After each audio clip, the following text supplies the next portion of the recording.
ya di ibadah online kita saat hari ini. Selamat pagi, selamat siang, selamat malam buat yang menonton. Yuk kita mau datang ke hadirat Tuhan. Kita mau naikkan pujian kepadanya. Mari kita sama-sama menyembah Tuhan kita. Kita mau datang lagi pada Tuhan kita. Dengan sungguh kita menaikkan pujian ini. Saat pagi hari ku datang lagi menghadap Tuhan dan rendahkan diri, mengucap syukur buat hari yang Kau beri, memuji Tuhan dengan sepenuh hati. Ku sembah Kau, Allah Maha Kudus. Ku tinggikan Allah Maha Tinggi.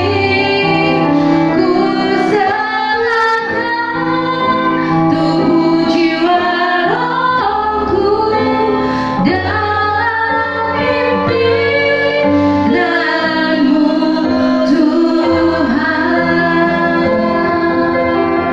Kita ulangi pujian ini dari awal. Saat pagi hari ku datang lagi menghadap Tuhan dan rendahkan diri. Kami mau mengucap syukur buat hari yang Kau beri, memuji Tuhan dengan sepenuh hati. Ku sembah Kau, Allah Maha Kudus. Ku tinggikan Allah Maha Tinggi. Ku serahkan tubuh jiwa rohku dalam pimpinan-Mu. Sungguh kami persembahkan Tuhan. Sembah Kau, Allah Maha Kudus. Kami mau tinggikan Yesus, tinggikan Allah Maha Tinggi. Ku serahkan tubuh jiwa rohku dalam pimpinan-Mu, dalam pimpinan-Mu,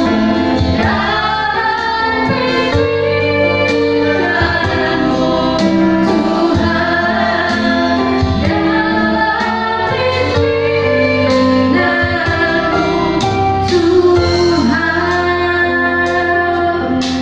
Ini kami Tuhan, kami datang lagi di hadirat-Mu. Kami datang lagi untuk menyembah-Mu. Kami datang lagi untuk beribadah. Kau memberikan waktu-waktu yang terbaik ya Tuhan. Biarlah kami mau sungguh datang untuk menyembah, meninggikan nama-Mu dengan penuh sukacita. Kau yang bekerja, Kau yang beracara dari awal hingga akhirnya ibadah kami Tuhan. Kau mau siapkan dan memfokuskan hati pikiran kami tertuju kepadamu. Terima kasih Tuhan Yesus, hanya dalam satu nama Tuhan Yesus Kristus Allah yang kami sembah, kami tinggikan, kami berdoa. Haleluya. Amin. Puji Tuhan. Sekali lagi shalom. Merasakan sukacita Tuhan, amin. Amin. Yuk kita mau naikkan pujian kepada Tuhan. Kita mau katakan haleluya untuk puji-Mu Tuhan. Sebab kasih-Mu tidak pernah bersudahan setiap saatnya. Di rumah juga boleh tepuk tangan. Sukacita kita naikkan pujian.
pujian kita dengan lebih semangat lagi. Kita mau nyanyikan bukan terbang tinggi awan bersamamu Tuhan. Kita akan diangkat naik dan bukan turun ke bawah. Nyanyikan pujian ini dengan penuh iman ya, Bapak Ibu di rumah. Kita naikkan dengan sungguh-sungguh dan penuh sukacita. Yuk, yang mau tepuk tangan boleh, yang mau gerak-gerak juga boleh.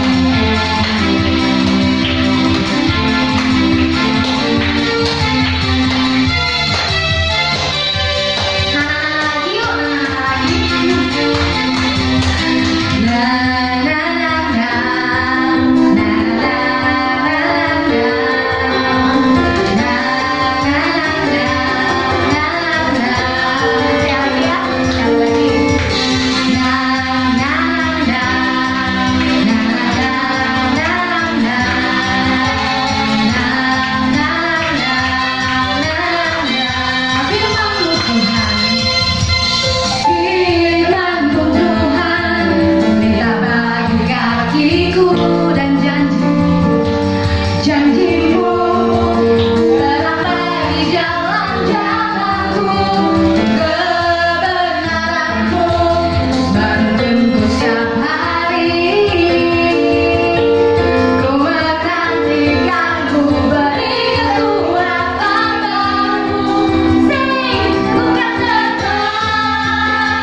firman yang disampaikan saat ini tidak berlalu begitu saja.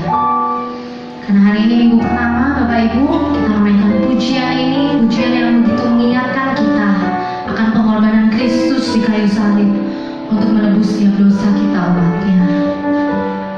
Bahwa Dia yang rela mati berkorban, Dia yang tidak berdosa rela berkorban untuk anak-anaknya, sehingga kita setiap orang yang percaya kepadanya bisa beroleh hidup yang kekal.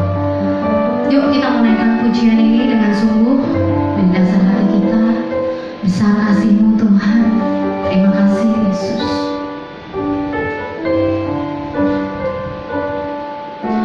Besar mulia kasih-Mu, Kau korbankan hidupmu, curahkan darahmu sebagai ganti dosaku. Kau berikan harapan di dalam kesesakan. Agunglah perbuatanmu, Yesus Tuhan penebusku.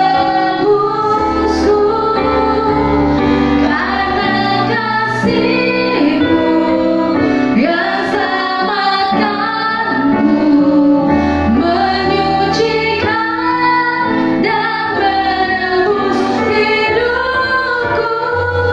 Ku naikkan syukur buat pengorbananmu, Maha mulia dan terindah Kau, Yesus.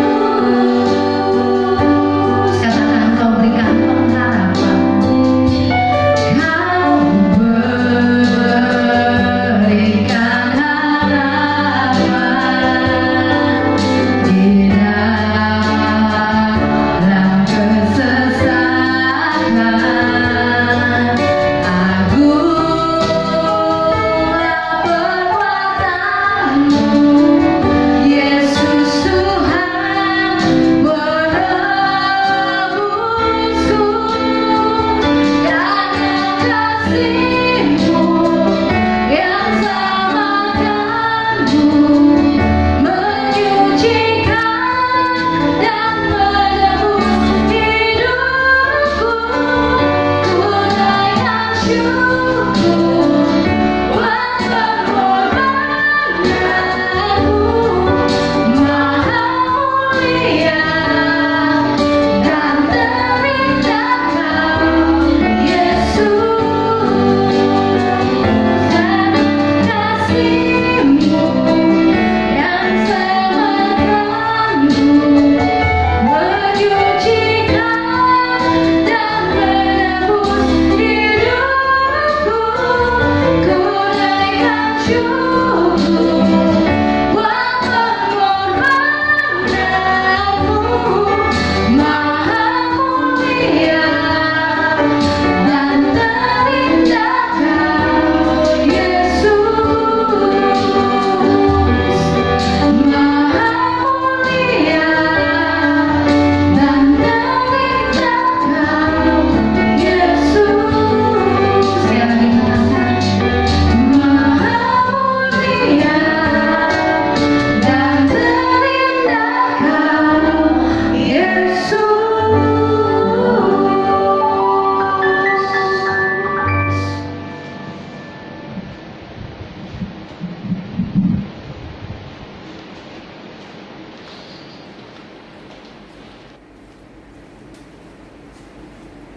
Mari kita sama-sama berdoa. Terima kasih Tuhan, kalau hari ini kami masih boleh mendengarkan sebagian kecil dari firman-Mu yang begitu luas itu. Kami percaya Roh Kudus tetap berkarya dan berkuasa di dalam hidup kami. Mari Tuhan, teguhkan kami, kuatkan kami, hiburkan kami melalui firman-Mu. Bimbing kami terus Tuhan, agar iman kami tetap teguh kepadamu. Dalam nama Yesus kami berdoa dan bersyukur. Amin. Salam damai sejahtera bagi kita semua, Bapak Ibu Saudara. Saya percaya kita semua berada di dalam kondisi yang masih baik, walaupun mungkin belum senyaman seperti biasanya. Yuk kita buka dulu dari Lukas 22 ayat 39 sampai 46. Lukas 22 ayat 39 sampai 46. Bapak Ibu Saudara bisa mengikuti dengan Alkitab masing-masing di rumah. Saya akan membacakannya bagi kita semua. Lukas 22 ayat 39 sampai 46.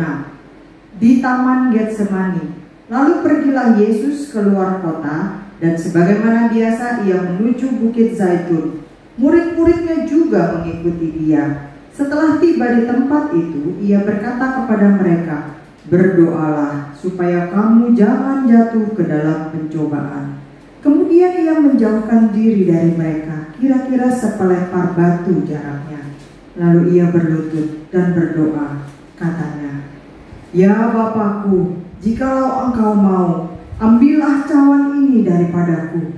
Tetapi bukanlah kehendakku, melainkan kehendak-Mu lah yang terjadi." Maka seorang malaikat dari langit menampakkan diri kepadanya untuk memberi kekuatan kepadanya. Ia sangat ketakutan dan makin bersungguh-sungguh berdoa.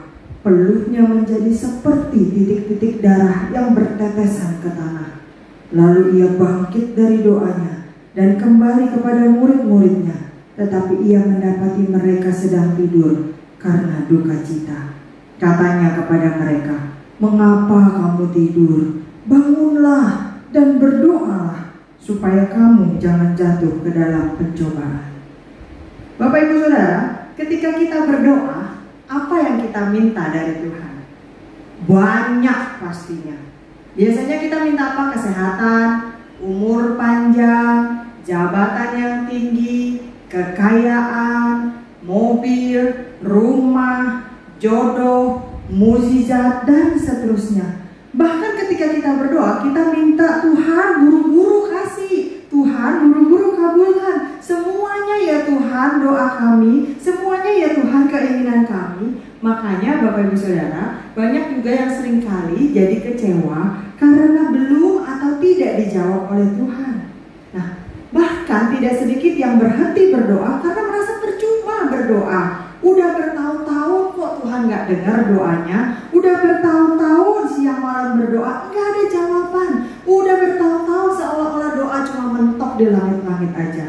Nah, jika kita belajar dari ayat yang tadi sudah kita baca, ternyata berdoa ini bukan hal yang sulit, tapi bukan hal yang mudah juga. Doa itu ternyata berkaitan dengan penundukan diri, dengan kerendahan hati untuk bisa taat kepada kehendak Bapa.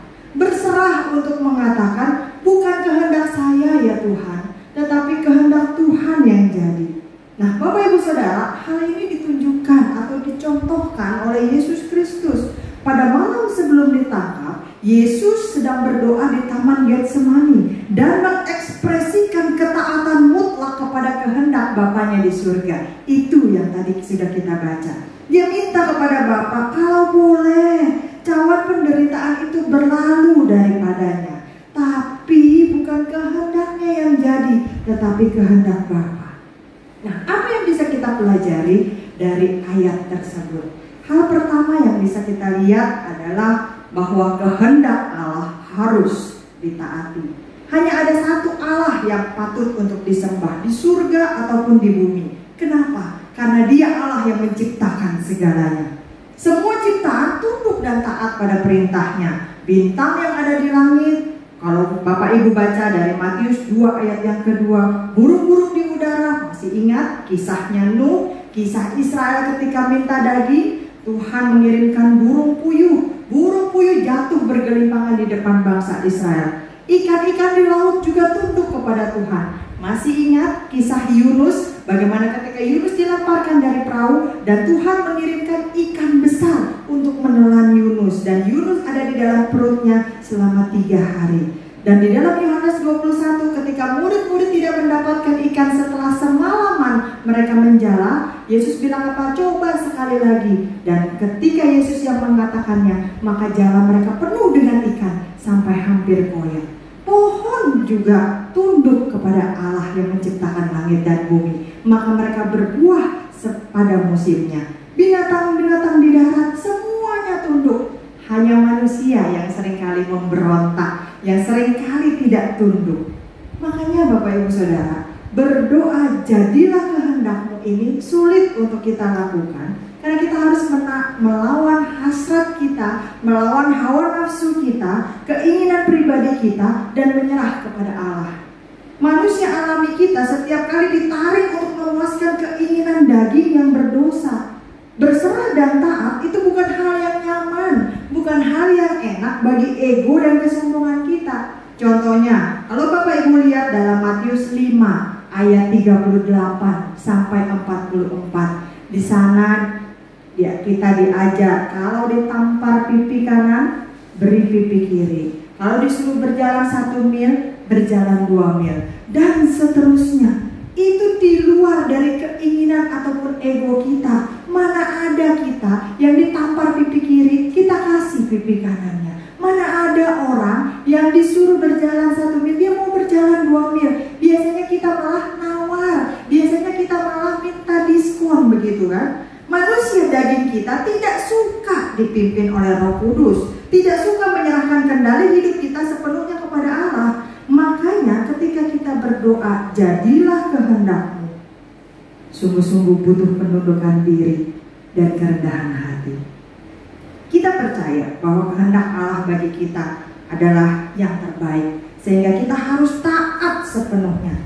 Tapi Bapak Ibu Saudara, seringkali kita sombong, seringkali kita mencoba menilai, seringkali kita mencoba mempertimbangkan segala sesuatunya berdasarkan akal budi kita, kepintaran kita, pengalaman kita, selera kita yang sangat-sangat jauh dari sempurna. Butuh iman yang sungguh-sungguh untuk kita bisa berdoa, jadilah kehendakmu, dan taat sepenuhnya pada kehendak Allah. Yesus sudah mencontohkannya.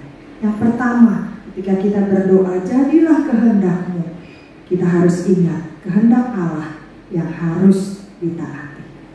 Hal kedua yang bisa kita lihat, apalagi bahwa kehendak Allah ini harus dilakukan dengan sukacita. Berdoa jadilah kehendakmu sulit kita lakukan, karena artinya kita harus siap terima berkat dan juga siap menderita bagi Allah. Biasanya manusia maunya yang enak aja, yang gak enak buat orang lain. Sebagai manusia otomatis kita pasti senang kalau terima berkat, kita pasti senang kalau terima mukjizat, kita pasti senang terima hal-hal yang baik. Tapi kita gak mau penderitaan, kita gak mau susah. Kita senang terima materi dari Tuhan, kita gak mau hidup bokeh. Kita senang terima kesehatan dari Tuhan, kita gak mau sakit penyakit. Kita mau semua yang baik. Tapi waktu kita berdoa, jadilah kehendakmu, artinya kita harus siap menderita. Dan bukan cuma siap menderita aja, menjalani kesusahan, penderitaan, masalah, tantangan, pergumulan dengan sukacita, karena kita tetap percaya kepadanya. Roma 8 ayat 28 berkata apa? Yuk kita baca. Roma 8 ayat yang ke-28. Ini ayat yang terkenal. Saya yakin sebagian dari kita pasti sudah hafal dengan ayat ini. Kita baca sekali lagi biar lebih hafal. Roma 8 ayat 28. Kita tahu sekarang bahwa Allah turut bekerja dalam segala sesuatu untuk mendatangkan kebaikan bagi mereka yang mengasihi Dia, yaitu bagi mereka yang terpanggil sesuai dengan rencana Allah. Artinya di dalam masalah, tantangan, pergumulan, pencobaan, ujian, apapun yang gak enak dalam hidup kita, kita tetap jalani dengan sukacita, karena kita percaya Allah tetap pegang kendali dan ikut campur tangan di dalamnya. Kita siap meninggalkan zona nyaman kita atau comfort zone kita demi kehendak Allah. Biasanya kalau Bapak Ibu Saudara mengingat masa-masa jatuh cinta dulu begitu ya. kayaknya ngelakuin apa aja tuh mau buat orang yang dicintai. 7 lautan diseberangi gitu ya, 7 gunung kan kudaki begitu. Walaupun udah capek jarak jauh tetap dilakuin. Karena apa? Siap meninggalkan zona nyaman demi kekasih hati. Nah, seperti Yesus begitu mencintai Bapaknya dan dia mewujudkannya. Dia nggak sekedar omdo atau omong doang, cinta, sayang, tapi dia melakukannya. Sehingga Filipi 2 ayat yang ke-6 sampai yang ke-7, walaupun dalam rupa Allah, dia tidak menganggap kesetaraan dengan Allah itu sebagai milik yang harus dipertahankan, melainkan telah mengosongkan dirinya sendiri dan mengambil rupa seorang hamba dan menjadi sama dengan manusia. Saya, Bapak, Ibu, dan Saudara. Nah, ini yang harus kita ikuti. Bukan hanya sekedar ku mau cinta Yesus selamanya sambil keluar ingus, keluar air mata. Ngomong cinta itu gampang, tapi bagaimana mengerjakan dan mewujudkannya. Kita harus mengikuti teladan Yesus dengan menyerahkan hak kita dan menjalani apa yang Tuhan mau dengan sukacita. Misalnya saja dalam hal beribadah. Sudah nggak kita beribadah dengan sukacita? Seringkali orang merasa beribadah itu jadi suatu beban. Ya, hari Minggu lagi, ya ke gereja lagi, ya ibadah lagi, ya kolektor lagi. Aduh, mesti ke gereja deh. Entar kalau nggak ke gereja, gue dibesuk. Aduh, entar ditanyain. Aduh, mesti bikin alasan. Orang menganggap beribadah, memuji dan menyembah Tuhan, menyegarkan diri dengan firman Tuhan itu sebagai suatu beban. Tidak dilakukan dengan sukacita, tapi berkatnya mau, doanya mau dikabulin, beribadahnya beban berat. Mazmur 100 ayat yang kedua berkata, beribadahlah kepada Tuhan dengan sukacita, datanglah ke hadapannya dengan sorak-sorai. Masih ingat bagaimana perasaan kita ketika kita mau ketemu kekasih kita? Masih ingat bagaimana perasaan kita ketika kita mau ketemu klien yang memberikan prospek luar biasa kepada kita? Masih ingat bagaimana perasaan kita ketika kita mau hadir di meeting yang menjanjikan proyek yang aduhai? Pasti rasanya senang, pasti rasanya excited, pasti rasanya bersukacita. Lalu kenapa ketika kita ibadah, katanya kita cinta sama Tuhan, katanya kita tunduk sama Tuhan, katanya kita mau kehadiran Tuhan, katanya kita butuh Tuhan, tapi beribadah kok jadi beban? Mazmur katakan, beribadahlah dengan sukacita. Ibrani 10 ayat yang ke-25 berkata apa? Yuk kita lihat lagi.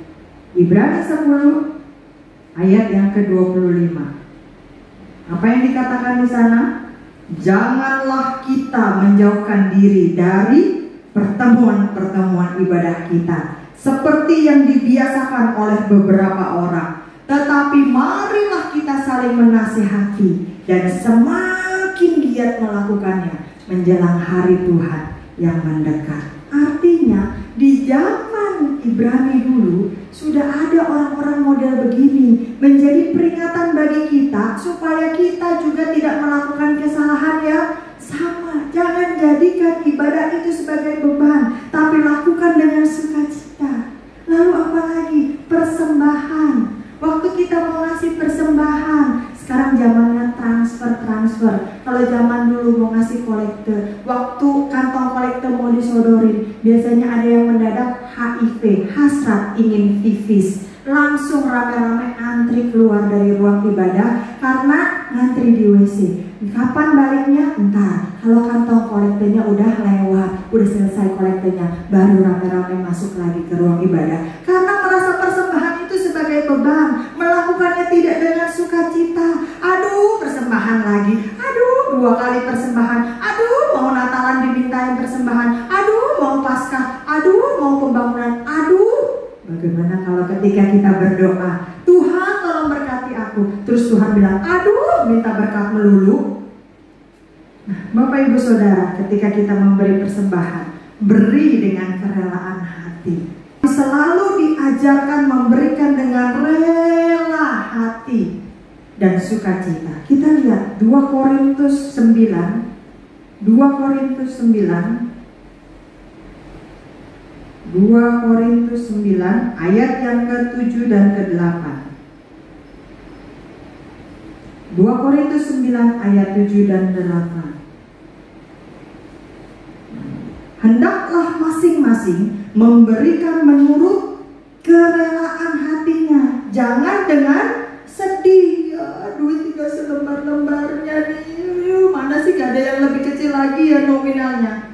Atau karena paksaan. Ya deh, samping gua nih cewek yang gua lagi taksir, biar kelihatan keren dah nih, dikasih dah. Terpaksa sih sebenarnya tuh gak mau ngasih segitu tuh.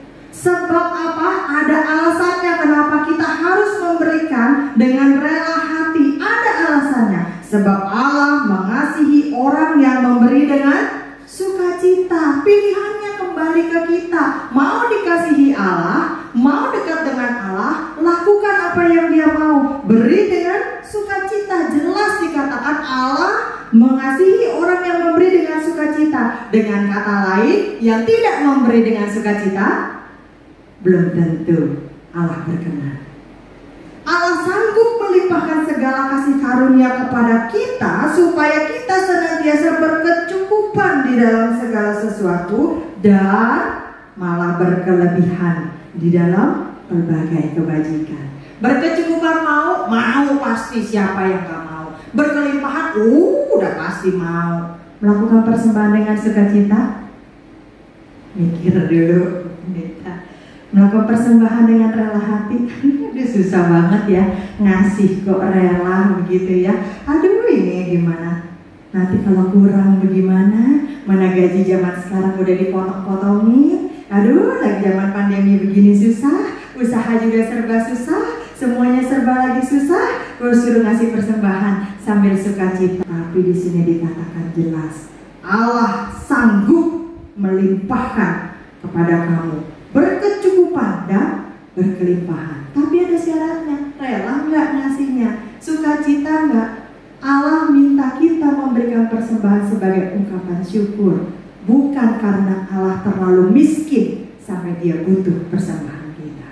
Jadi berikan dengan rela hati dan sukacita. Lalu kemudian apa lagi? Berdoa. Waktu berdoa sukacita nggak? Bapak Ibu Saudara, yang namanya persekutuan doa, yang namanya doa puasa, jam-jam doa, ibadah doa, dimanapun jumlahnya pasti lebih sedikit daripada total keseluruhan jemaat. Kalau bisa hadir 10-20% dari total jemaat aja udah bagus. Karena apa? Biasanya orang paling cepet bikin alasan kalau disuruh datang berdoa. Aduh gak sempet, aduh ngantuk, saya kalau doa ngantuk, aduh kakinya gak bisa duduk di bawah, kesemutan, kedinginan, duduk di kursi aja, pegel pinggangnya. Tapi kalau nonton di bioskop 4 jam kok sanggup? Nonton drama Korea berepisode-episode berjilid-jilid kok sanggup duduk terus? Aduh gak sempet, saya lembur terus. Tapi ke hal-hal yang lain kok bisa ngatur waktunya? Kalau berdoa orang anggap sebagai beban, orang anggap mau melakukannya, orang menolak untuk melakukannya. Kalau bisa yang lain aja deh, kalau bisa titip aja doanya ya sama pengurus. Titip, ini pokok doa saya, tolong doain ya, saya mah gak sempat. Kehendak Allah harus dilakukan dengan sukacita. Bagaimana perasaan hati kita ketika kita berdoa? Berdoa, duduk-duduk, omong-omong dengan Allah.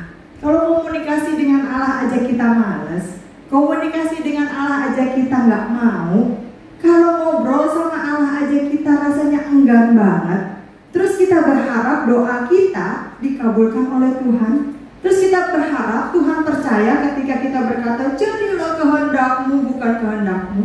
Apakah kita yakin kita tahu yang mana kehendak Tuhan? Karena kita nggak pernah komunikasi sama Dia. Filipi 1 ayat yang keempat, kita lihat Filipi 1 ayat yang keempat, apa yang dikatakan di sana? Dan setiap kali aku berdoa untuk kamu semua, aku selalu berdoa dengan sukacita. Harusnya ketika kita berdoa, kita tahu itu adalah maunya Tuhan. Kita tahu Tuhan mau komunikasi sama kita. Apa Tuhan gak tahu pikiran kita? Tahu. Apa Tuhan gak tahu perasaan kita? Tahu. ngobrol sama kita. Kadang-kadang doa itu mungkin gak perlu panjang, dengan kata-kata yang indah dan puitis. Cukup bilang, Tuhan, saya lagi kesel, Tuhan. Tapi ngomong sama Tuhan bikin damai. Itu yang Tuhan mau. Jangan berdoa itu, ya lama banget sih, baru 5 menit. Aduh lama banget sih doa. Aduh baru lewat semenit lagi. Aduh ini kok gak kelar-kelar ya berdoa. Kadang-kadang untuk kita berdoa pribadi aja, kita lihatin. Udah bisa berdoa 5 menit untuk doa pribadi, udah senang banget. Hari ini gue berdoa berapa lama? 5 menit. Kalau saudara orang Kristen baru belajar berdoa pribadi 5 menit, oke. Tapi kalau saudara sudah jadi orang Kristen puluhan tahun, masih tetap berdoa pribadi 5 menit, coba pikir bagaimana keakraban hubunganmu dengan Bapa di surga. Lakukan berdoa dengan sukacita, ngobrol dengan kekasih kita, ngobrol dengan Bapa yang bisa memberikan kita doa-doa kita, mengabulkan doa-doa kita. Jangan jadikan itu suatu beban, tapi sukacita. Rasanya tuh gak pengen udahan begitu. Lalu apa lagi? Mengucap syukur. Nah, mengucap syukur aja kadang-kadang gak sukacita. Iyalah, habisnya disuruh mengucap syukur, udahlah, mengucap-mengucaplah, syukurlah, udahlah. Nah, seringkali ketika kita mengucap syukur, kita lupa, Bapak Ibu Saudara, kita tidak melakukannya dengan sungguh-sungguh. Kolose 1 ayat yang ke-12. Kolose 1 ayat yang ke-12. Dan mengucap syukur dengan sukacita. Jadi mengucap syukur itu juga jangan sambil ngedumel. Ya Tuhan terima kasih lah ya, udahlah.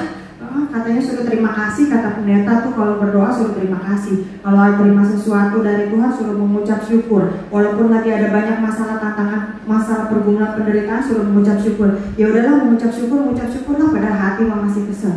Tapi di sini dikatakan dan mengucap syukur dengan sukacita kepada Bapa siapa? Bapa di surga yang melayakkan kamu untuk mendapat bagian dalam apa yang ditentukan untuk orang-orang kudus di dalam kerajaan terang. Dia yang berkenan kepada kita, Dia yang melayakkan kita. Jadi kita mengucap syukur, kita tetap bersukacita karena Dia tahu apa yang dirasakan hatimu. Dia tahu kita mengucap syukurnya sungguh-sungguh apa enggak. Kehendak Allah harus dilakukan dengan sukacita. Kemudian apa lagi yang bisa kita lihat? Kehendak Allah harus dilakukan terus-menerus, konsisten. Seringkali ketika kita melakukan firman Tuhan, kita melakukan kehendak Allah, kita berdoa, kita melakukan apa yang Tuhan mau. Itu tergantung dari mood kita, tergantung dari perasaan kita, tergantung dari kesibukan kita. Padahal Allah yang kita sembah itu Allah yang konsisten, Allah yang kekal, Allah yang terus-menerus, Allah yang tidak pernah berubah, tidak tergantung dari kondisi, tidak tergantung dari waktu, tidak tergantung dari zaman, tidak waktunya dilihat atau ada maunya aja, atau kepingin dipuji orang, tidak. Sehingga kita juga harus konsisten, kita juga harus terus-menerus dalam melakukan firman Tuhan, kita juga harus terus-menerus dalam melakukan kehendak Allah. Allah itu kuasanya kekal, kuasanya konsisten, tidak pernah berubah. Kita lihat Ibrani 13 ayat yang ke-8. Ibrani 13 ayat yang ke-8. Ibrani 13 ayat yang ke-8. Yesus Kristus tetap sama, baik kemarin maupun hari ini dan sampai selama-lamanya. Enggak pernah berubah. Nggak tergantung mood. Ketika Dia menjawab doa saudara, Dia nggak bilang hari ini tutup dulu ya, nggak terima penerimaan doa, hari ini nggak terima pengiriman jawaban doa, hari ini lagi males ketemu sama manusia yang boceng nggak tahu terima kasih. Enggak, Dia tetap sama, kuasanya kekal, tidak pernah berubah, janji-janjinya kekal. Kita lihat Daniel 9 ayat yang keempat. Daniel 9 ayat yang keempat. Maka aku memohon kepada Tuhan Allahku dan mengaku dosaku demikian. Tuhan, Allah yang maha besar dan dahsyat, yang memegang perjanjian dan kasih setia terhadap mereka yang mengasihi Engkau, serta berpegang pada perintah-Mu. Janjinya tidak pernah berubah, janjinya konsisten. Apa yang sudah Dia janjikan pasti akan Dia genapi. Kasihnya juga kekal. kita lihat Yeremia 31 ayat yang ketiga. Yeremia 31 ayat yang ketiga. Yeremia 31 ayat yang ketiga. Dari jauh Tuhan menampakkan diri kepadanya. Aku mengasihi engkau dengan kasih yang kekal. Sebab itu aku melanjutkan kasih setiaku kepadamu. Jadi Tuhan tidak pernah berubah. Tuhan selalu konsisten. Dan itu juga yang harus kita lakukan. Lalu apalagi? Satu hal lagi. Surga yang disediakan bagi kita juga kekal. 2 Korintus 5 ayat yang pertama. Kita lihat 2 Korintus 5 ayat yang pertama. Karena kami tahu bahwa jika kemah tempat kediaman kita di bumi ini dibongkar, Allah telah menyediakan suatu tempat kediaman di sorga. Bagi siapa? Bagi kita, saya, Bapak, Ibu, dan Saudara. Suatu tempat kediaman yang kekal, yang tidak dibuat oleh tangan manusia. Sorga yang disediakan itu juga kekal. Mungkin kita udah pernah dengar tentang sorga dari zaman kita kecil sampai sekarang kita udah jadi lansia, kita sudah memasuki usia emas. Kita dengar tentang sorga, mungkin kita mikir masih ada nggak ya tuh sorga? Masih, karena sorga yang Dia janjikan bagi kita itu kekal. Di sini Alkitab mengatakan. Nah, itu bukan cuma disediakan bagi kita, tetapi kita juga akan dijemput oleh Yesus untuk masuk ke sana. Kita lihat Yohanes 14 ayat yang kedua. Yohanes 14 ayat yang kedua. Di rumah Bapakku banyak tempat tinggal. Jika tidak demikian, tentu aku mengatakannya kepadamu. Artinya dia gak mungkin bohong. Kalau emang ada, dia bilang ada. Kalau memang banyak, dia bilang banyak. Sebab aku pergi ke situ, kemana? Ke surga. Untuk apa? Menyediakan tempat bagimu, bagi kita semua. Terus ngapain lagi? Dan apabila aku telah pergi ke situ dan telah menyediakan tempat bagimu, aku akan datang kembali. Dan ngapain? Datang buat pamer? Enggak.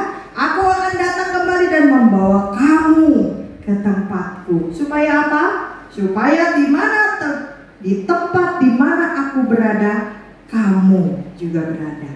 Bukan cuma tempatnya yang kekal, bukan cuma tempatnya yang tidak rusak oleh apapun, bukan cuma tempatnya yang konsisten, tapi Yesus juga akan datang menjemput kita kembali kalau tempatnya sudah siap buat kita tempati. Kenapa kita perlu dijemput? Kenapa kita bisa masuk dan tinggal bersama-sama di sana? 2 Petrus 1 ayat yang ke-11.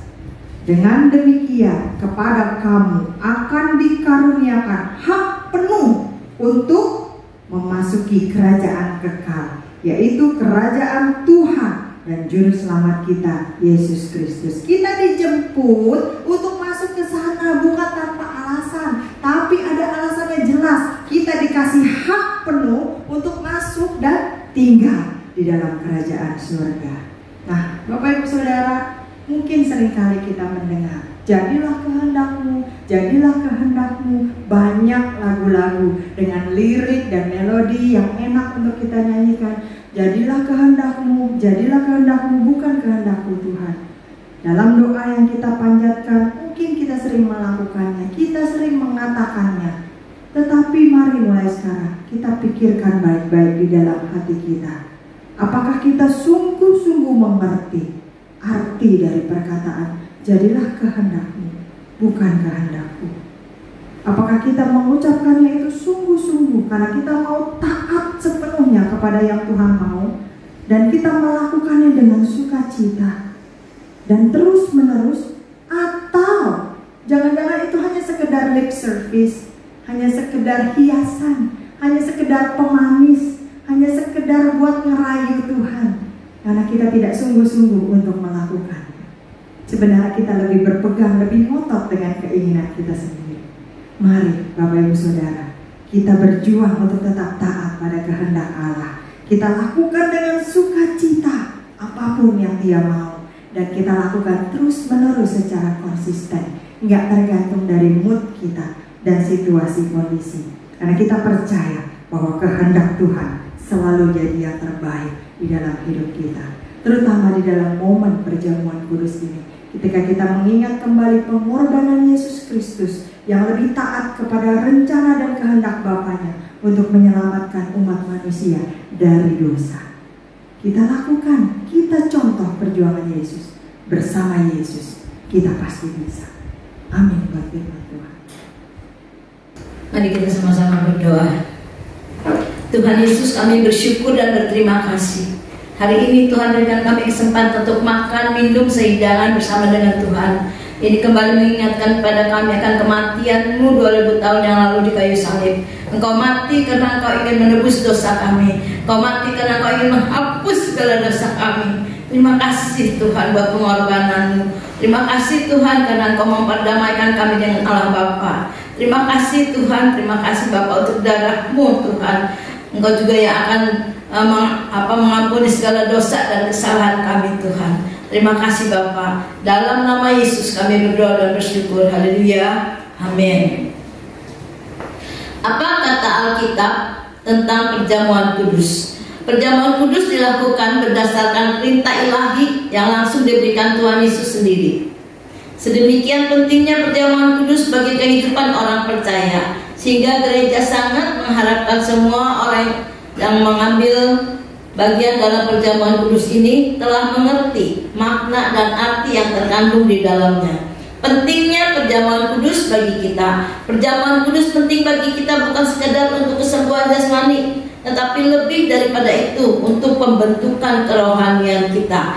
Apa artinya jasmani kuat, jasmani sembuh, tetapi jiwa binasa? Oleh karena itu penting jika kita makan dan minum tubuh dan darah Kristus dalam perjamuan, sebab itu merupakan momentum di mana kita menjadi satu dengan Yesus Kristus. Sehingga darah Yesus menyucikan kita dari segala dosa. Darah Yesus memutuskan kita dari segala kutuk-kutuk. Darah Yesus menghancurkan segala kekuatan iblis.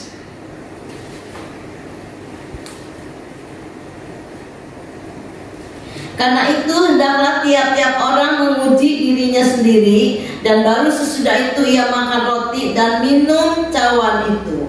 Karena barang siapa makan dan minum tanpa mengakui tubuh Tuhan, ia mendatangkan hukuman atas dirinya. Jadi barang siapa dengan cara yang tidak layak makan roti atau minum cawan Tuhan, ia berdosa terhadap tubuh dan darah Kristus. Kita angkat tubuh Kristus lebih tinggi dari kepala kita. Dan ketika mereka sedang makan, Yesus mengambil roti, mengucap berkat, memecah-mecahkannya, lalu memberikannya kepada murid-muridnya dan berkata, ambillah, makanlah, inilah tubuhku. Kita makan bersama-sama dalam nama Tuhan Yesus.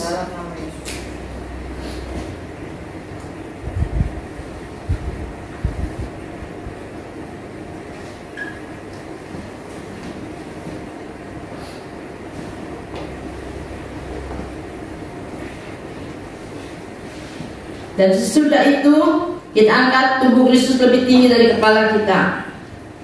Dan sesudah itu ia mengambil cawan, mengucap syukur, lalu memberikannya kepada mereka dan berkata, minumlah kamu semua dari cawan ini, sebab inilah darahku, darah perjanjian yang ditumpahkan bagi banyak orang untuk pengampunan dosa. Kita minum bersama-sama dalam nama Yesus. Kita akan berdoa. Tuhan Yesus, kami bersyukur dan berterima kasih. Kami percaya tubuh dan darah-Mu yang menyatu dengan kami tidak sia-sia, tapi memperbaharui kami Tuhan, sehingga kami boleh hidup baru di dalam Engkau. Dan firman-Mu berkata yang lama sudah berlalu, yang baru sudah terbit. Terima kasih Tuhan, kejadian baru sudah Engkau jadikan di dalam kehidupan kami. Biarlah kami dapat melalui hari-hari kami dengan kejadian baru ini Tuhan, karena Engkau yang sudah memperbaharui kami. Terima kasih Bapa. Di dalam nama Yesus kami percaya, kami yang sakit sudah disembuhkan, kami yang letih lesu sudah diberikan kelegaan, kami yang dalam pergumulan sudah diberikan kemenangan Tuhan. Bahkan kami yang butuh jawaban, firman-Mu sudah memberikan jawaban kepada kami. Terima kasih Tuhan, terima kasih buat segala sesuatu yang Tuhan sudah lakukan buat kami Tuhan, untuk kebaikan-Mu, untuk kasih setia-Mu, untuk pengorbanan-Mu Tuhan. Kami percaya Tuhan, semuanya menjadi berkat bagi kami. Dan ajar untuk kami Tuhan melakukannya dalam kehidupan kami. Terima kasih Bapak. Di dalam nama Yesus kami sudah berdoa dan bersyukur. Haleluya. Amin.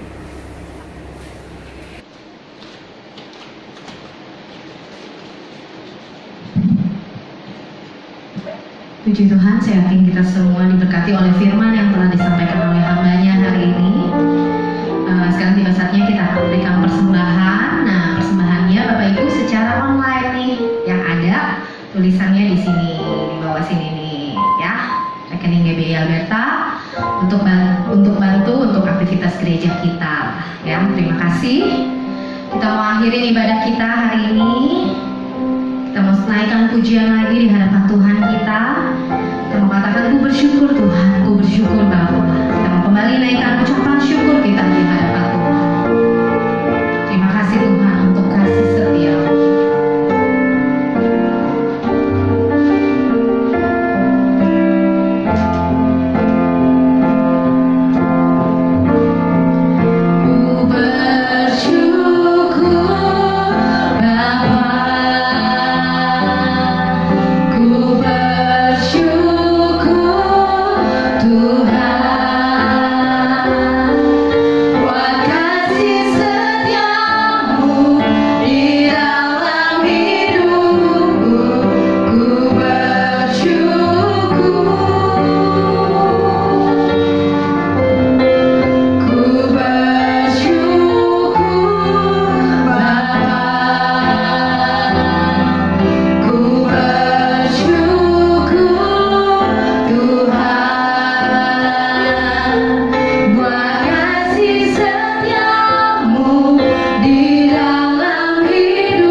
Puji nama Tuhan. Kembali kita akan berdoa. Tuhan Yesus, sekali lagi kami mengucap syukur. Kami berterima kasih untuk segala kebaikan Tuhan, untuk hari-hari yang dapat kami lalui, untuk kesehatan yang dapat kami terima, untuk berkat-berkat yang sudah kami terima. Terima kasih untuk segala kebaikan Tuhan. Kalau sampai saat ini kami masih bisa beribadah walaupun secara online, semua karena kemurahan Tuhan. Terima kasih Bapa untuk setiap perlindungan Tuhan. Bapa di dalam surga, terima kasih untuk segala kasih Tuhan. Tuhan Yesus, kami membawa dalam doa untuk bangsa dan negara kami. Tuhan memberkati. Tuhan pulihkan bangsa kami. Untuk para pemimpin bangsa kami, Tuhan berkati. Kami juga berdoa untuk Ibu Gembala. Tuhan beri kesehatan yang lebih dan lebih. Tuhan berkati untuk keluarganya. Tuhan berkati untuk setiap pelayanannya. Biar Tuhan taruh hikmat akabudi mereka. Untuk setiap jemaat-jemaat Tuhan ya Bapa yang berada di rumah, dimanapun mereka berada, Tuhan juga memberkati.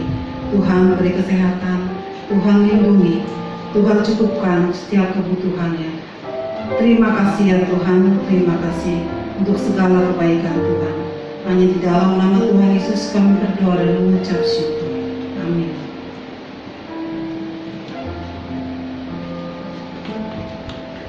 Bapak Ibu Saudara yang dikasihi Tuhan, pulanglah dan terimalah berkat Tuhan. Turunlah kiranya atas saudara-saudara semua kasih karunia dan damai sejahtera dari Allah Bapa, pengampunan dan kasih sayang dari Tuhan Yesus Kristus, penghiburan, penyertaan, bahkan pimpinan yang melalui kuasa Roh Kudus memimpin kita sekalian. Mulai saat ini sampai Maranatha Tuhan Yesus datang kedua kali. Di dalam nama Tuhan Yesus kami sudah berdoa dan bersyukur. Haleluya. Amin. Bapak terima kasih.